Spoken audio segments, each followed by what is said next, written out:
এই শুভেন্দু আমার সামনে কুরবানির দিনে এক বাটি না দু বাটি না তিন বাটি গরু গোশত।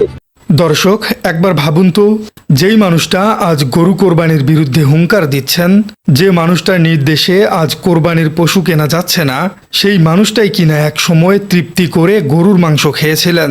এক বাটি নয়, দুই বাটি নয়, একেবারে 3 বাটি গরুর মাংস। হ্যাঁ দর্শক, আপনারা একদম ঠিক শুনছেন। পশ্চিমবঙ্গের বর্তমান মুখ্যমন্ত্রী শুভেন্দু অধিকারীর এমনই এক চরম গোপন এবং বিস্ফোরক সত্য আজ ফাঁস হয়ে গেছে। আর এই মুখোশ টেনে খুলে দিয়েছেন তারই নিজের এক রাজনৈতিক সহযোগী।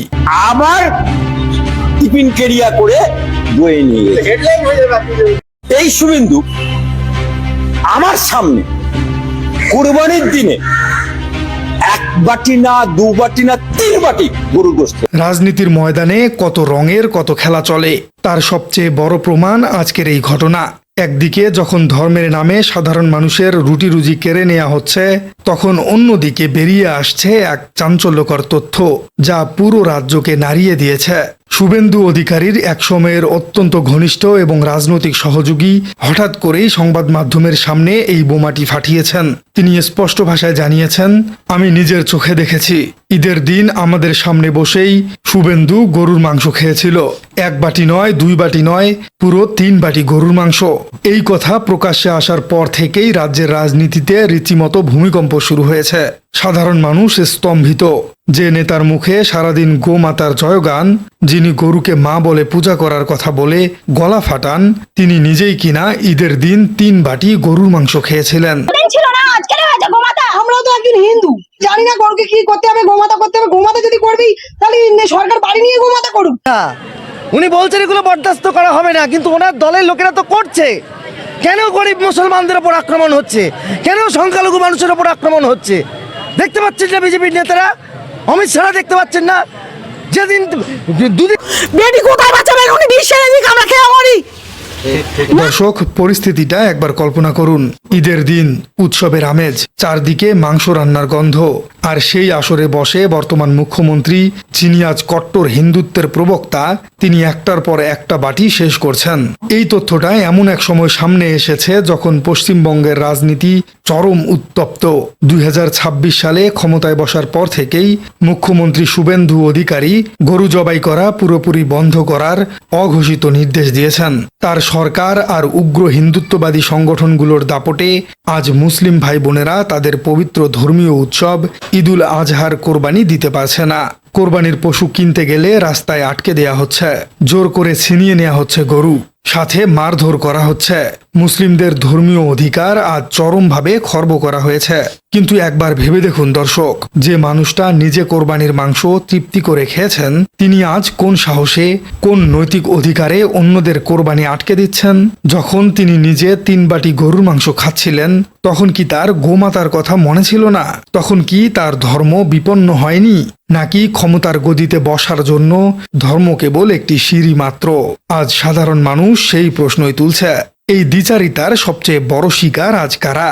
একদিকে যেমন মুসলিম সম্প্রদায়ের ধর্মীয় স্বাধীনতায় সরাসরি হস্তক্ষেপ করা হচ্ছে, অন্যদিকে তেমনি পথে বসেছেন হাজার হাজার হিন্দু খামারি আর ব্যবসায়ী। তারা ব্যাংক থেকে লাখ লাখ টাকা লোন নিয়ে কোরবানির ঈদের জন্য গরু পালন করছিলেন। তারা ভেবেছিলেন সারা বছরের পরিশ্রমের পর এই একটা সময় তারা 2 পয়সা লাভের মুখ দেখবেন। কিন্তু শুভেন্দু অধিকারীর নির্দেশে আজ বাজার সম্পূর্ণ ফাঁকা।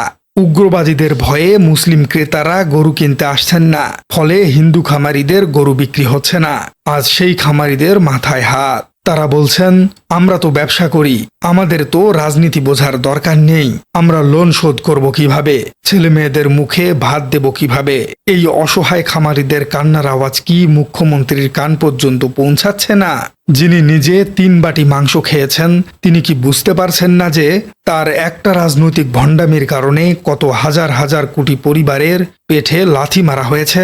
দর্শক, এটাই হলো রাজনীতির সবচেয়ে নোংরা রূপ। সাধারণ মানুষের ধর্মীয় বিশ্বাস আর আবেগ নিয়ে খেলা করা। শুভেন্দু অধিকারী ভালো করেই জানেন যে হিন্দু মুসলিম বিভেদ সৃষ্টি করতে পারলেই, কট্টরপন্থীদের উস্কে দিতে পারলেই তার ক্ষমতার গদি মজবুত হবে। আর সেই কারণেই আজ ধর্মের দোহাই দিয়ে এত বড় একটা নাটক সাজানো হয়েছে। কিন্তু ইতিহাস সাক্ষী, সত্য কখনো চাপা থাকে না। আজ তার নিজের সহযোগীর মুখ দিয়েই বেরিয়ে এসেছে সেই 3 বাটি গরুর মাংসের গল্প। এখন প্রশ্ন হলো, যারা ধর্মের নামে এত উগ্রতা ছড়াচ্ছেন, যারা রাস্তায় নেমে নিরীহ মানুষদের মারধর করছেন, তারা কি তাদের নেতার এই আসল রূপটা দেখতে পাচ্ছেন? তারা কি জানেন যে তাদের নেতা তাদের আবেগ নিয়ে কিভাবে ব্যবসা করছেন? আজ হিন্দু মুসলিম 2 সম্প্রদায়কেই বুঝতে হবে যে তারা কেবলই কিছু রাজনৈতিক নেতার দাবার গুটি। মুসলিমরা আজ শুধু তাদের ধর্মীয় অধিকার ফিরে পেতে চাইছেন। ইনশাআল্লাহ। এবং আমরা আশা রাখি ভারতে যারা মুসলমান আছে তারা এগুলো মানবে না। ভারতকে বার্তা দিতে চাচ্ছি, আমাদের উপরে বিজেপির এত রাগ কেন? বিজেপি ভারতবর্ষের স্বাধীনতা আন্দোলনের সঙ্গে বেঈমানি বিশ্বাসঘাতকতা করেছেন। ওদের যে ওই নেতা সাভারকার, এই শুভেন্দুকে ভোট দিয়ে জীবনের সবচেয়ে বড় ভুল করেছি। আরেকবার মুসলিমদের ভোট দিব। এই শুভেন্দু খুব গোমাতার প্রতি দয়া দেখায়, তাহলে সে এখন জিতে এখন তো আমাদের গরু টরু বিক্রি হচ্ছে না। এখন কি করবো, এই গরুগুলো কি করবো আমরা? আমাদের বিষ খাওয়া ছাড়া ব্যবস্থা আছে যে পারবে না এরকম ব্যাপার নয়, তারপরেও যারা কিনে ফেলেছে বা যারা এখন কি তারা করবে, শান্তিতে এটা- তাদের উৎসব পালন করতে চাইছেন। আর হিন্দু খামারিরা চাইছেন তাদের বাঁচার অধিকার, তাদের রুটি রুজি। কিন্তু এই 2 অধিকারই আজ ছিনিয়ে নিয়েছে সেই সরকার, যার প্রধান একসময় নিজেই 3 বাটি গরুর মাংস খেয়েছিলেন। এই চরম ভণ্ডামি আর দ্বিচারিতার বিচার আজ রাজ্যের মানুষকেই করতে হবে।